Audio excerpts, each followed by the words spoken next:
Shooting it raw? Yes, shooting it raw. In this photograph, the one I have is of you sitting. It looks like a Hong Kong trail. It's got Mm-hmm. it's got concrete with sort of a panel, a metallic sort of display case, I guess. It's outside. The concrete has these like pedestals or whatever. You're seated on one of them with a black T-shirt, sunglasses. Next to you is a backpack that looks quite full, so it looks quite heavy. There's also a large bottle of water next to it. And seated around you are two really sweet looking dogs. They look like golden retrievers, Labradors or something. I'd say Mm-hmm. golden retrievers. One of them is looking right at the camera and has the cute sort of like, mouth open, tongue out, just a cute little face. And then your other dog is wearing a harness, looking off camera to the left or to the right.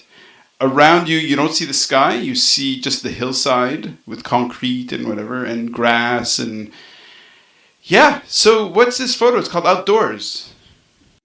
Yeah, I really like the outdoors, and I think that's kind of why I moved to the mountains. Is just getting back to nature is kind of like getting back to yourself, right? It's relaxing. There's no deadlines. You don't have anywhere to be. You can breathe.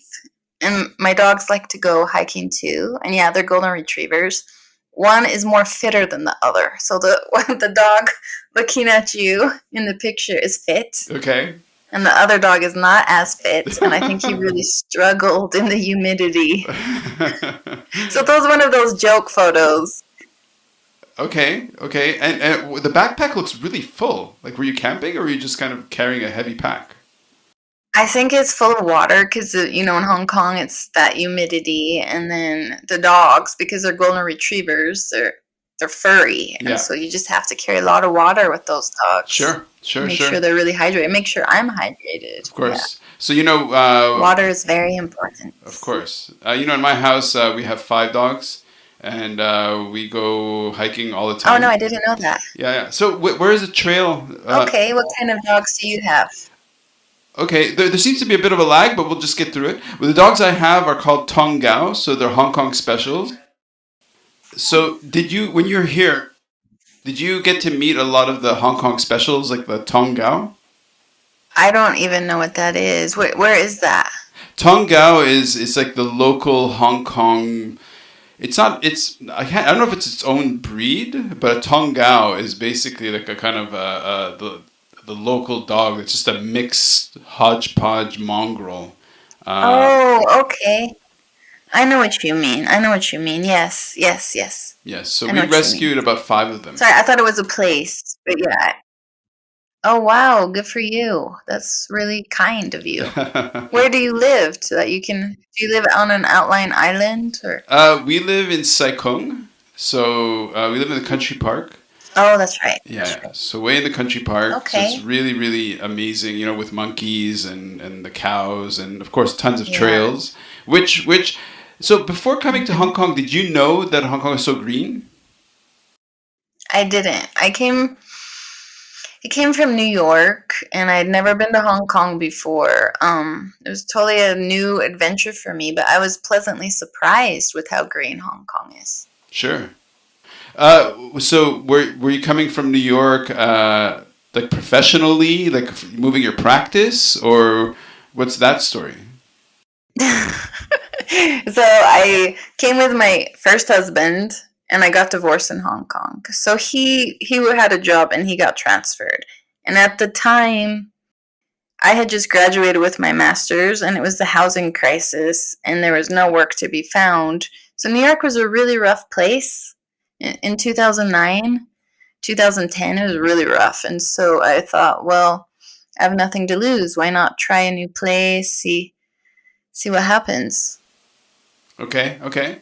So you said you finished your master's in what was the domain, like what sector? So I have a master's in clinical psychology. That's awesome. That's great. Thank you for opening that door. Oh, thank you. So when you came to Hong Kong, did you start your practice? Did you have a practice, or did you actually start it here? I started in Hong Kong. I actually didn't start my own practice. I worked for Mind and Life, which I still work. I just work online.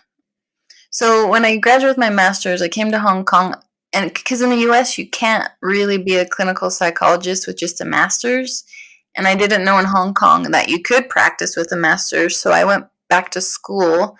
So when I first got there, I was just teaching, and then I went back to school later, and then I went to HKU and got a PhD in social work. And then after my PhD, I started practicing.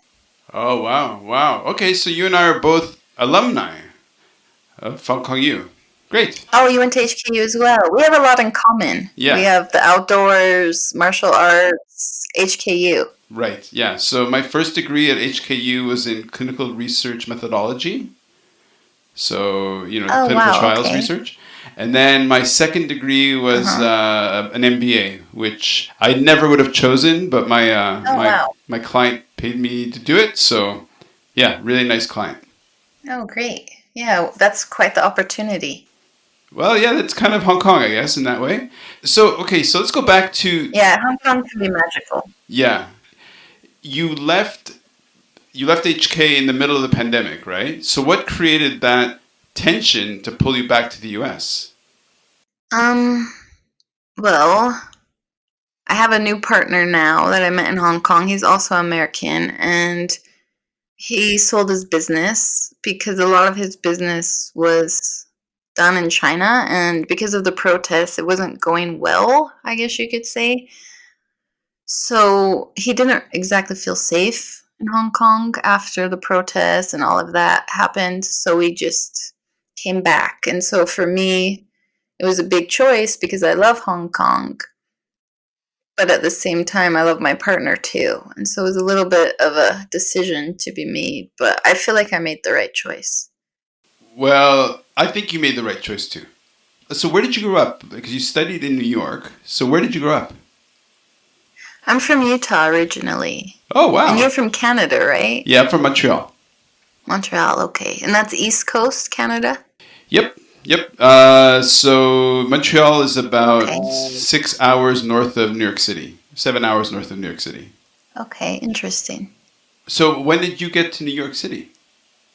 I was in New York from 2007 to 2010. Okay. Right in time for the housing crisis, right? Perfect. Okay. It's all about timing. Yeah, perfect timing. Would you be able to make some kind of connections between, for example, this photo of you and this photo of you with the two dogs? Do you remember which trail you were? Was it Hong Kong Island? Was it New Territories?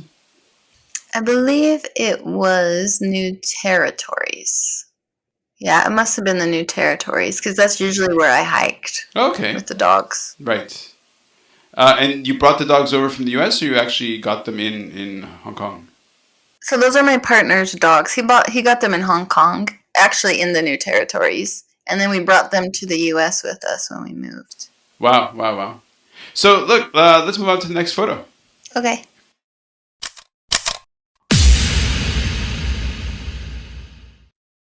So is life really a gift? Really? Can you make every second count? That's the whole point of the podcast. So if you like what you've seen and you're inspired, because that really is my mission, then please give it a like, subscribe, and share. Shooting it raw? Yes, shooting it raw.